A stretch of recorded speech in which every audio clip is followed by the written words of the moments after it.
வணக்கம் வீவர்ஸ். இந்த ப்ராப்பர்ட்டி எங்கே இருக்குதுன்னு கேட்டிங்கன்னா நம்ம பருத்திப்பட்டு பக்கத்தில் தாங்க பாலேரிப்பட்டில் இருக்குது. பாலேரிப்பட்டில் வந்து டிஆர் அப்பார்ட்மெண்ட்டு அந்த வீடுங்களுக்கெல்லாம் மத்தியில் நல்ல உடனே வீடு கட்டி குடியேறக்கூடிய ஒரு இடத்துல தாங்க இந்த லேஅவுட் இருக்குது. இந்த லேஅவுட்டில் வந்து மொத்தம் 8 பிளாட் இருக்குங்க. 700 square feet, 800 square feet, 900 square feet, இந்த மாதிரி 8 பிளாட் இருக்குங்க. ஸ்கொயர் ஃபீட் மொத்தம் 6500 ஸ்கொயர் ஃபீட்டு மொத்தம் இருக்குது இந்த லேஅவுட்டில்.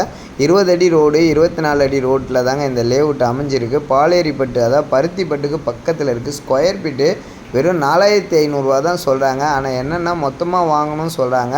மொத்தமாக 8 பிளாட் வாங்கணும்னு ஐடியா இருக்கிறவங்க உடனே நம்ம டிஸ்கிரிப்ஷன் நம்பர் கால் பண்ணுங்கள். நம்ம சேனலை சப்ஸ்கிரைப் பண்ணிக்கோங்க. சைட்டு செம்ம சூப்பராக இருக்குது. நிறைஞ்ச வீடுங்களுக்கு மத்தியில் நல்ல ஹை கிளாஸ் ஏரியா. உங்களுக்கு தெரியும், அந்த வந்து அசோக் நாகராஜன் நந்தவனம் இருக்கு இல்லையா, அது பக்கத்தில் டிஆர் அப்பார்ட்மெண்ட்ஸுக்கு பக்கத்தில் செம்ம சூப்பரான இந்த லேஅவுட்டு போட்டிருக்காங்க. 8 பிளாட்டு போட்டிருக்காங்க. வேணுன்றவங்க டிஸ்கிரிப்ஷன் நம்பர் கால் பண்ணுங்கள். நம்ம சேனலை சப்ஸ்கிரைப் பண்ணுங்கள். பருத்திப்பட்டு